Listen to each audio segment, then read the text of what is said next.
Hello అండి. Welcome back to Jaira vlogs. ఎలా ఉన్నారందరూ?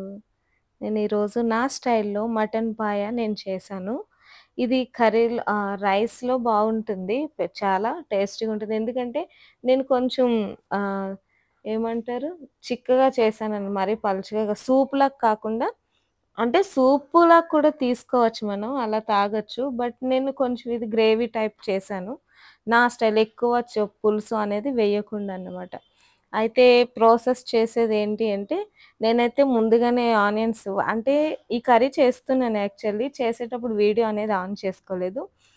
Onions cut చేసి అన్నీ వేసిన తర్వాత గుర్తొచ్చింది. సరే వీడియో చేద్దామని చెప్పి, అది నేను ఆనియన్స్ అవన్నీ వేసిన తర్వాత నేనిది స్టార్ట్ చేశానన్నమాట. సో, ఇందులో ముందుగా నేను మిరియాలు, ఈ స్పైసెస్ ఏవైతే మనం యాడ్ చేసుకుంటామో, అవన్నీ వేసుకున్నాను ఇందులో. వేసుకున్న తర్వాత ఆనియన్ అనేది తీసుకొని, నేను ఆనియన్ అండ్ కరివేపాకు, పచ్చిమిర్చి ఇవన్నీ కూడా వేసి, అయి బాగా ఫ్రై అయ్యే వరకు ఉంచాను. ఇందులో కావాల్సినంత అల్లం వెల్లుల్లి పేస్ట్ వేశానన్నమాట. అయితే మేకవి ఇప్పుడు కాళ్ళు తీసుకొస్తారు గదా! అవి బ్లడ్ వస్తుంది, మంచిది అని చెప్తూ ఉంటారు గదా! సో, అందు గురించి ఇంతకు ముందయితే నాకిష్టం ఉండేది కాదు.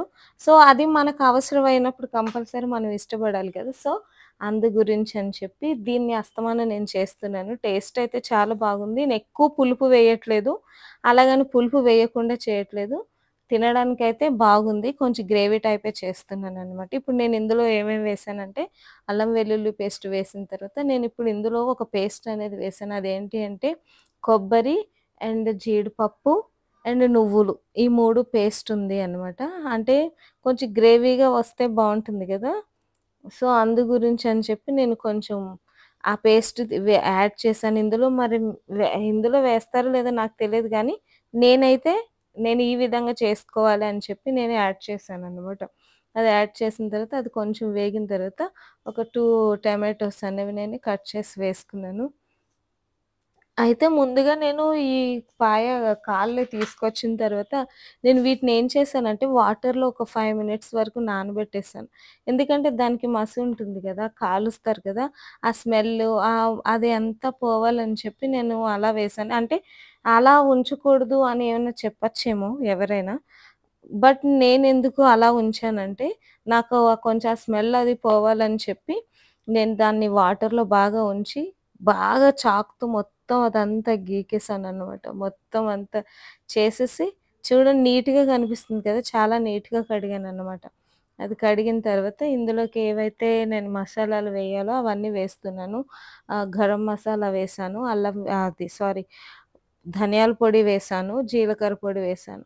నేనిప్పుడు ఇది ఏం చూపిస్తున్నా ఇప్పుడు క్లౌడ్ కిచెన్ చేస్తున్నాను కదా! నేను స్పైసెస్ అన్నీ ఒకటే బాక్స్‌లో వేసుకున్నాను. సో, ఆ బాక్స్ అనేది నేను మీకు చూపిచ్చాను.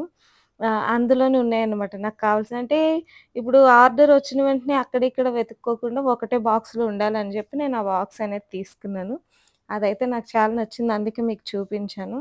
అయితే ఇప్పుడు నేను ఆ మసాలాలు ఇవన్నీ వేసుకొని అండ్ కారం, ఆహ్, సాల్ట్ కూడా కావాల్సినవి వేసుకొని కొంచెం కొత్తిమీర అండ్ పుదీనా కూడా వేసుకున్నాను. చూసారా చింతపండు పులుపు ఆ పులుసనేది నేను కొంచెంగానే వేసుకున్నాను. ఈ కుక్కర్ పెద్దదే మీకు నేను కెమెరా పైన పెట్టడం వల్ల మీకలా కనిపిస్తుంది గానీ, ఆ కుక్కర్ అనేది పెద్దదే అన్నమాట. సో, నేనది వేసుకొని ఆ పులుపు సరిపడినంతనే పులుసు వేశాను. ఎక్కువ వేయలేదు. సరిపడినంత వేసి మిగతా వాటర్ వేసుకున్నాననమాట. వేసుకొని స్టవ్ ఆన్ చేసి పెట్టేసాను. అయితే నేనిప్పుడివి ఎక్కువ విజిల్స్ కావాలి అని చెప్పి నేను ఒక 20 విజిల్స్ వరకు ఉంచాను. ఎందుకంటే, ఆ బోన్ మొత్తం అవుతుంది గదా! కుక్ అవ్వాలి కదా! మనం నమిలేటట్టుగానే పాయ చేస్తారు కదా! సో, నేను అందు గురించని నేను 20-25 విజిల్స్ వరకు ఉంచాను. అదయిన తర్వాత మసాలా కొంచెం సరిపడినట్టు అనిపిస్తే కొంచెం యాడ్ చేసుకున్నాను. మళ్ళీ మూత తీసేసి, మళ్ళీ నేను కొంచెం ఆ పచ్చి వాసన అందులో ఉండకుండా అది పోవాలని చెప్పి, మళ్ళీ ఆన్ చేసి పెట్టుకున్నాను. ఆన్ చేసి పెట్టుకొని దాంట్లో ఏవైతే తక్కువయ్యాయో అవన్నీ కూడా నేను ఇందులో వేశానన్నమాట. పీసెస్ చూడండి దాని జ్యూసీగా చాలా బాగా వచ్చాయి పీసెస్. మొత్తం మాంసమంతా బోన్‌కిప్పుడు చికెన్ లెగ్ పీస్ అయినా కూడా అది ఉడికిందనేది మనకెలా తెలుస్తుందంటే, ఆ బోన్‌కున్న పీస్ అంతా దాన్ని వదిలేస్తది చూసారా? దాన్ని బట్టి ఆ చికెన్ పీస్ ఉడికింది అనేది మనకు తెలుస్తుంది. మటన్ అయినా కూడా అంతే అన్నమాట. ఆ బోన్‌కున్న మాంసం అంతా ఒక చోటకి పైకి వచ్చేస్తే అది కుక్ అయిందని అర్థం అన్నమాట. సో, ఆ విధంగా చాలా జ్యూసీగా వచ్చింది. టేస్ట్ కూడా బాగుంది. కర్రీ అవుతుంది.